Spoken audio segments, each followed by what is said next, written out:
আপনার আমার নবী বলেন, পৃথিবীর মানুষ ভালো কইরা শুনে নাও, আল্লাহ রাব্বুল আলামিনের জিকির ছাড়া জবান দিয়ে এমন কোন শব্দ বলবা না যেই শব্দের কারণে আল্লাহর জিকির ব্যতীত মানুষের কথা হয়ে যায়। আপনার আমার নবী বলেন, আমাকে যখন আল্লাহ রাব্বুল আলামিন মেরাজে নিয়েছিলেন, জিবরাইল আমারে ঘুরায় ঘুরায় একটা একটা করে আসমানগুলি দেখাইতে লাগলেন। এক পর্যায়ে জিবরাইল আমারে কয়, নবী আপনি একটু সামনের দিকে তাকান। আল্লাহর নবী বলেন, আমি যখন সামনের দিকে তাকাইলাম, এবার আমি তাকায় দেখি সুদর্শন একজন মানুষ দাঁড়িয়ে আছে, যার মাথার থেকে পাতা পর্যন্ত তাকাইলে মানুষটারে অনেক দামি মনে হয়, অনেক সুন্দর চেহারাওয়ালা, দেখতে অনেক সুশ্রী। এবার নবীজি বলেন, হঠাৎ করে আমি যখন তার দিকে তাকাইলাম, জিবরাইল কয়, রাসূল আপনি একটু ভালো করে নজর করে দেখেন। নবীজি বলেন, আমি এবার তাকাইলাম, তাকানোর পরে দেখি দুনিয়ার মানুষগুলির জিহ্বা হয় একটা, যেই লোকটা দাঁড়িয়ে আছে তার জিহ্বা হলো দুইটা। এবার দুই দিকে জিহ্বা নিচের দিকে ঝুলে, কুকুরের জিহ্বা থেকে যেমন টপ টপ করে পানি পড়তে থাকে, আল্লাহর রাসূল কয় এইভাবে তার মুখ থেকে পচা দুর্গন্ধযুক্ত পানি বের হয়। নবীজি আবার বলেন, জিবরাইল বলো না এই মানুষটাকে, তিনি এত সুন্দর দেখা যায় কিন্তু জবানের অবস্থাটা এমন খারাপ কেন? এবার জিবরাইল কয়, রাসূল ইনি আপনার উম্মতের ভিতরে ওই মানুষ যিনি দুনিয়ার জমিনে কেউ যদি বলতো আপনি আমার উপকার করেন, তখন বলতো ঠিক আছে আমি আপনার সাথে আছি। বুঝার জন্য বলতেছি, যেমন আজকের প্রধান অতিথি মহোদয় যদি বলে নির্বাচনে আপনারা আমার একটা ভোট দিয়েন, আপনি ওনার সামনে বলবেন জি ভাই সাহেব আমি আপনার সাথে আছি। আবার দোকানে গিয়ে বলে উনি তো কোনো মানুষের কাতারেই পড়ে না। এই ধরনের মানুষ আমাদের সমাজে আছে কিনা? জোরে বলুন না, আছে কিনা? আল্লাহর রাসূল কয়, যারা একটা জবান রে দুইটা জবান বানায় ফেলায়, তাদের প্রথম নম্বরের শাস্তি হলো হাসরের দিন তাদের জিহ্বা হবে কয়টা? আর জোরে বলেন কয়টা? দুইটা জিহ্বার মধ্যে কুকুরের মতো নিচের দিকে ঝুলে যাবে এবং টপ টপ করে মুখের ভিতর দিকে পচা রক্ত পড়তে শুরু করবে। অতঃপর আপনার আমার নবী বলেন, উম্মত ভালো কইরা শুনে নাও। আমি আর একটু সামনে গেলাম, ওখানে যাওয়ার পরে দেখি তার চেয়ে আরো সুন্দর একজন মানুষ দেখা যায়। জিবরাইল আমারে কয়, রাসূল আপনি একটু ভালো করে তাকান। এবার আমি ভালো করে তাকালাম, তাকানোর পরে দেখি তার হাতের নখগুলি অনেক লম্বা, অনেক লম্বা হাতের নখ দেখা যায়। তাফসীরের কিতাবের মধ্যে পাওয়া যায় কোন কোন বর্ণনায় 1 থেকে 1.5 ফিট লম্বা, আবার কোন বর্ণনায় আধা ফিট লম্বা, কিন্তু নখগুলি লোহা এবং তামার মতো চকচক করতেছে। আল্লাহর রাসূল কয়, আমি আবার তাকায় দেখি নিজের আঙ্গুলি দিয়া নিজের গালের গোশতগুলি টাইনা টাইনা নিচের দিকে খসায়া দিলেন। এক পর্যায়ে নখের বাড়ি যখন হাড়ের মধ্যে লাগা যায়, মানুষটা ব্যথায় কুকরায়া উঠেন। নবীজি বলেন, জিবরাইল বলো না কোন বদ আমলের কারণে তার এমন শাস্তি হয়? এবার জিবরাইল কয়, রাসূল আপনি তো জানেন না, দুনিয়ার জমিনে যারা দোকানে পাটে বিভিন্ন জায়গায় বসে বসে অন্যের দোষ নিয়ে আলোচনা করে, দুনিয়ার জমিনে যারা মানুষের সমালোচনায় লিপ্ত হয়ে যায়, যারা বিভিন্ন জায়গায় বসে বসে খালি মানুষের দুশ্চর্চা করে, এই কারণে আল্লাহ রাব্বুল আলামিন তার হাসরের দিন এই শাস্তি প্রদান করবেন। অতঃপর নবীজি বলেন, শোনো, দুনিয়াতে যারা মানুষের দোষ মানুষের সামনে আলোচনা করে বেড়ায়, তাদের 3 নম্বরের শাস্তি হবে ফুলসিরাত হলো 30,000 বছরের রাস্তা। বলেন কত বছরের রাস্তা? 10,000 বছর আপনি উপরে যাবেন, 10,000 বছর সমতলে চলবেন, আবার 10,000 বছর আপনি নিচে নামবেন। আল্লাহর নবী বলেন, 15,000 বছর যাওয়ার পরে মানুষটা যখন মাঝামাঝি চলে যায়, এবার ফুলসিরাত থেকে কায়টা দ্বিখণ্ডিত হয়ে সে জাহান্নামের আগুনে নিক্ষিপ্ত হবে। এই জন্যই তো রাসূল কয়, লা তুকসিরুল কালাম বিগাইরি যিকরিল্লাহ ফাইন্না কাসরাতাল কালামি বিগাইরি যিকরিল্লাহি কুওয়াতুল লিল কলব। আল্লাহর নবী কয়, উম্মত শোনো, দুনিয়ার জমিনে তুমি মনে করতেছো তোমার জবানের কোনো মূল্য নাই, এই জবানটারে তুমি কোনো তেমন দামি মনে করতেছো না, মনে করতেছো খালি কথা বললেই বুঝে আমার লাভ। আল্লাহর রাসূল কই জবান যারা দুনিয়ার জমিনে কাজে না লাগায় তাদের সবচেয়ে বেশি ক্ষতিতে পড়বে জবানের কারণে। এই জন্য রাসূল কয় প্রতিদিন সকালবেলা বনি আদম যখন ঘুম থেকে জাগে, মুসলিম শরীফের হাদিস 4416 নম্বর, আল্লাহর রাসূল কয় সকালবেলা বান্দা যখন ঘুম থেকে জাগে এবার সারা অঙ্গ, শরীরের হাত পা অর্থাৎ শরীরের প্রত্যেকটা পশম জবানকে বলে, এই জবান তুমি ভালো হয়ে যাও, কারণ তুমি যদি ভালো হয়ে যাও আমরাও ভালো হয়ে যাই। সুবহানাল্লাহ। অর্থাৎ আমার শরীরের প্রত্যেকটা অঙ্গ জবানকে বলে যে তুমি সংযত হয়ে যাও, তুমি ভালো হয়ে যাও। কারণ পৃথিবীর ইতিহাস আমাদেরকে প্রমাণ করে দিয়েছে এই দেশে নয় শুধু গোটা পৃথিবীতে একজন মানুষ সম্মানিত হয় জবানের কারণে, আবার তার পদস্খলন হয় জবানেরই কারণে। কথা বলুন ঠিক কিনা? এর বুড়ি বুড়ি প্রমাণ আমাদের কাছে আছে।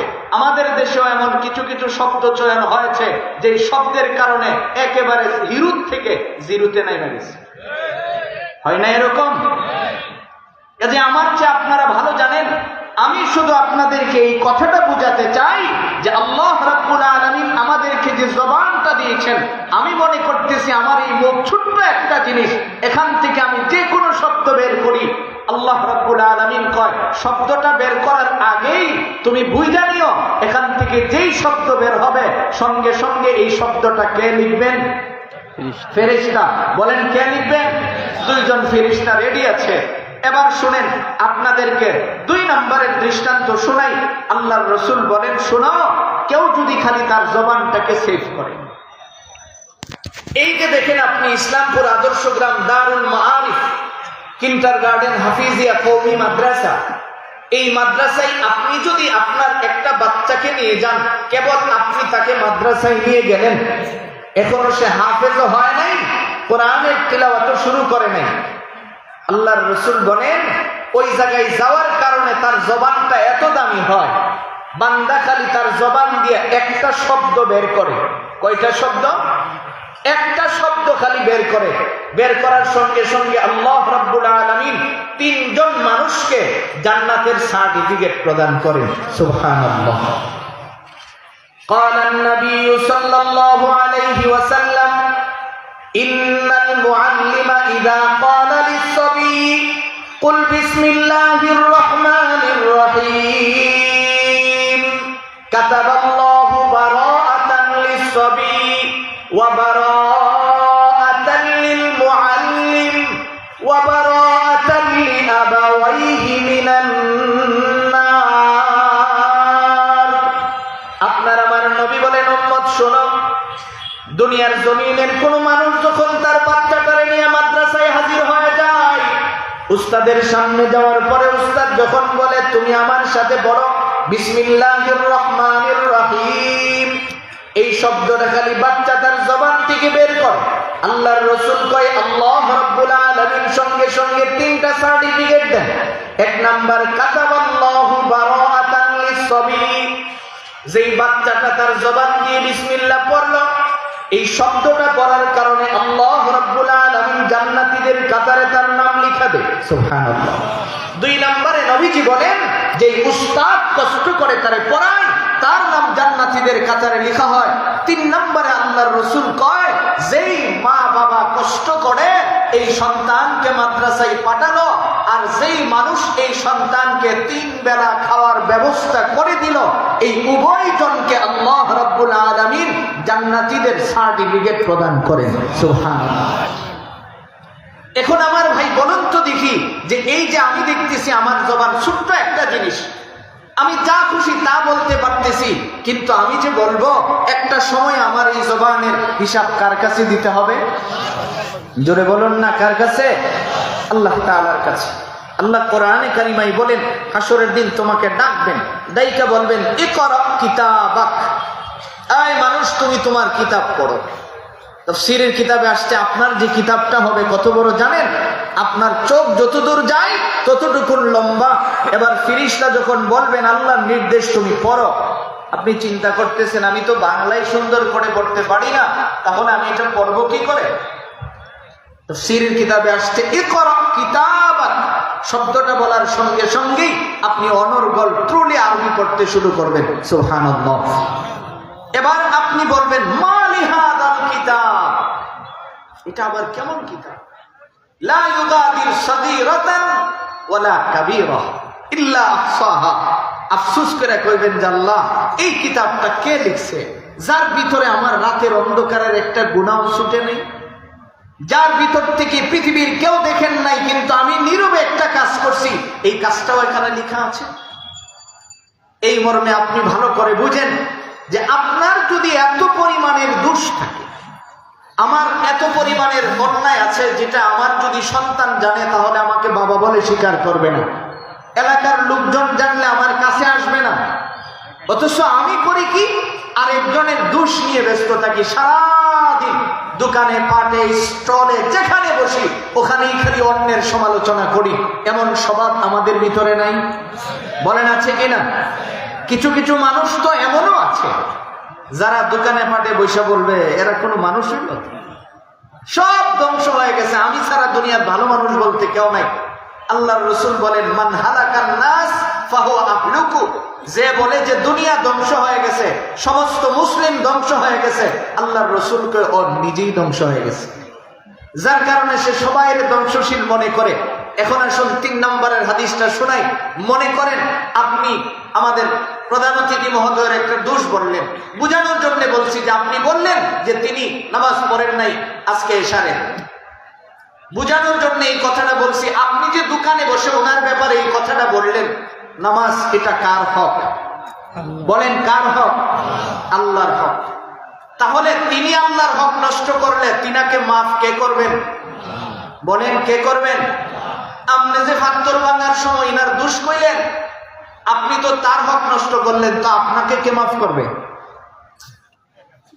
বুঝেন না এই কথা? আপনি তো বললেন যে ওনারে পড়তে চাইতো না, তিনি মানুষের কাতারই পড়ে না, এই যে শব্দটা আপনি বললেন, তো আপনি তো তার হক নষ্ট করলেন, তাই না? তাহলে আপনি তার কাছে মাফ চাইবেন, আপনি কিভাবে ওনার কাছে মাফ চাইবেন? আপনি তো তিনার কাছেই যেতে পারবেন না, তো আপনি মাফ চাইবেন কি করে? এই জন্য রাসূল বলেন শোনো, আপনারা যেইভাবে বসে আছেন এইভাবে সাহাবায়ে কেরাম বসা। নবীজি বলতেছেন এই সাহাবীরা বলো তো দেখি হাসরের দিন সবচেয়ে অসহায় কে হবে? সাহাবী একজন দাঁড়ায় কয় রাসূল এটা তো সাধারণ কথা, যার ইবাদত থাকবে না তিনিই তো সবচেয়ে অসহায়। এবার নবীজি বলেন না, হাসরের দিন এমন একজন ব্যক্তি দাঁড়াবেন যার পাহাড় পরিমাণ নেকি আছে। এমন সময় দাঁড়ানোর পরে এক পর্যায়ে একজন দূর থেকে এসে বলবে আল্লাহ, এই লোক তো আমার ব্যাপারে একদিন মিথ্যা সাক্ষী দিয়েছিল, যার কারণে আমি 2 বছর জেল খাটছি, তার একটা সাক্ষীর কারণে আমি 2 বছর আরামসে বাড়িতে রাতের বেলায় ঘুমাতে পারি নাই, শান্তিতে কোনো জায়গায় থাকতে পারি নাই। এই ধরনের শব্দ সে মানুষের সামনে প্রকাশ করছে, যার কারণে আমার মানহানি ঘটছে। আল্লাহ রাব্বুল আলামিন তখন তার ইবাদত থেকে কিছু অংশ তাকে দিয়ে দিবেন। আবার দেখা যাবে আরেকজন এসে বলবে সে আমাকে ধমক দিয়েছে, আমি ধমক প্রাপ্য ছিলাম না, আল্লাহ তাআলা বলবেন যাও তোমাকে আরো কিছু নেকি দিয়ে দিলাম। নবীজি বলেন এইভাবে নিতে নিতে এক পর্যায়ে দেখা যাবে এখন আর তার কোনো সওয়াব নাই, অতঃপর সে আরেকজনের গুনার বোঝা মাথায় লয়ে সে জাহান্নামী। আল্লাহর রাসূল কয় হাসরের দিন সে সবচেয়ে বড় সহায়, যে লোক জবানের কারণে জান্নাতি ছিল কিন্তু জবানের কারণে কি হয়ে গেল? জাহান্নামী হয়ে গেল। এই জন্য আমার ভাই আসুন যে এই কথাটা বলতেছিলাম যে আপনি যে তার দুষ্টা চর্চা করলেন, কিন্তু তিনার বিচার কিভাবে হবে আপনি আবার মুসলিম শরীফের হাদিস শুনেন। নবীজি বলেন হাসরের দিন আল্লাহর এক বান্দা শুধু তার ভিতরে ঈমান আছে আর কোনো ইবাদত নাই, সে নামাজ পড়ে না, রোজা রাখে না, হজ করে না, যাকাত দেয় না, কিন্তু তার ভিতরে কি আছে? বলেন কি আছে? এখানে কি অমুসলিম কেউ আছে? আমাদের এই পরিবেশে অমুসলিম কেউ আছে? নাই তো, সবাই তো ঈমানওয়ালা। তা আপনি যে ঈমানওয়ালার দুশ্চর্চা করতেছেন, আল্লাহ কয় কোনো একজন ঈমানওয়ালার দোষ যদি কোনো মুসলমান ঢাইকা রাখে, গোপন করে রাখে, আল্লাহ রাব্বুল আলামিন তাকে 2টা পুরস্কার দেন।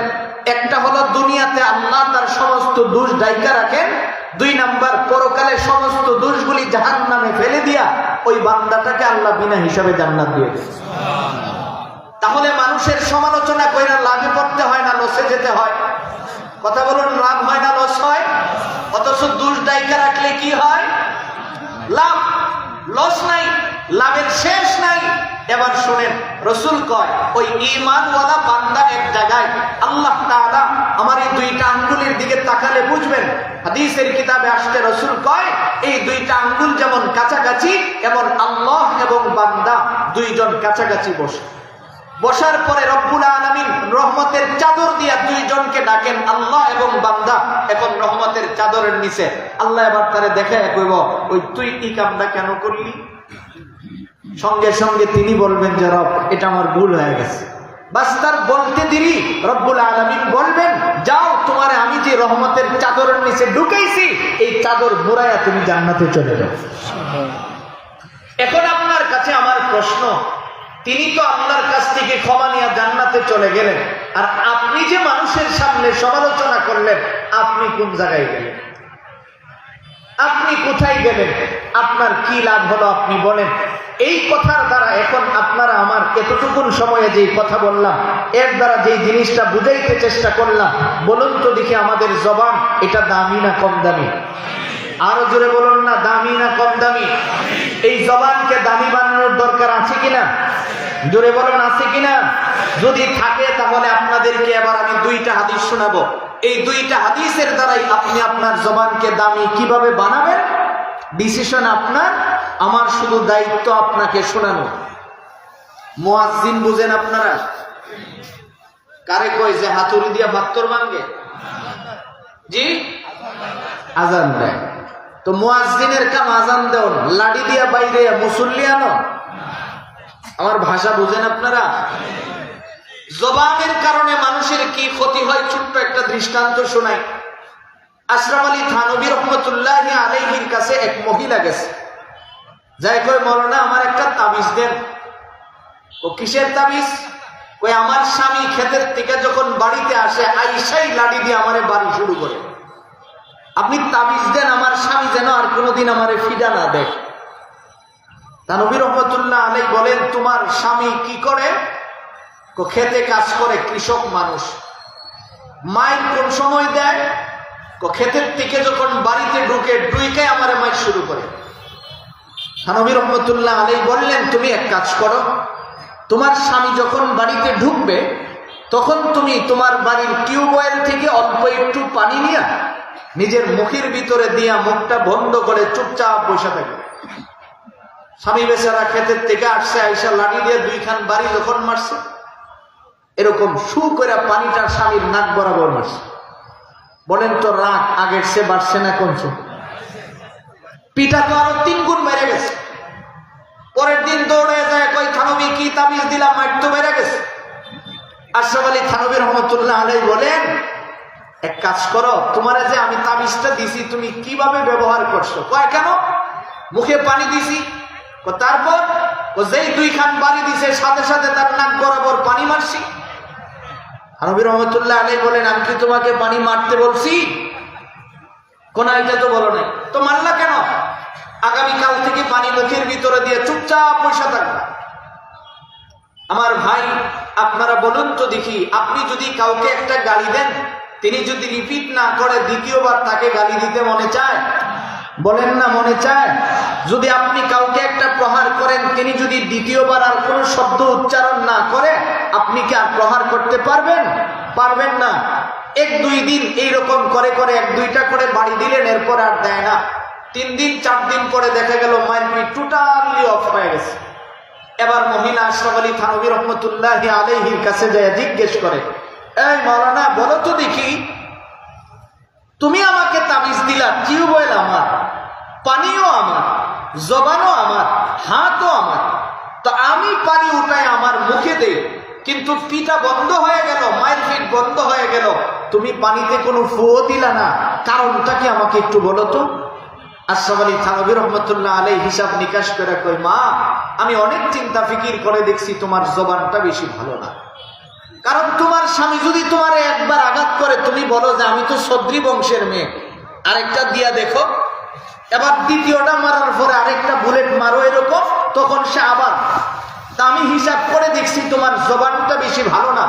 আপনাদেরকে যে হাদিসটা শুনিয়েছিলাম, রসুল তো বলছেন শরীরের প্রত্যেকটা অঙ্গ প্রত্যঙ্গ সকালবেলা ঘুম থেকে ওঠার পরে জবানকে নসিহত করে, এই জবান তুমি ভালো হয়ে যাও, কারণ তুমি ভালো হলেই আমরা ভালো, তুমি যদি ভালো থাকো তাহলে আমরাও ভালো থাকবো। এখন বলুন তো দেখি, আমার সমস্ত ক্ষতির মূলে কারণ কি? জোরে বলুন না কি? জবান। আমি যদি আমার জবানকে সেভ, আমি যদি আমার জবান দিয়ে কোনো ভালো মানুষের মানহানির চেষ্টা না করি,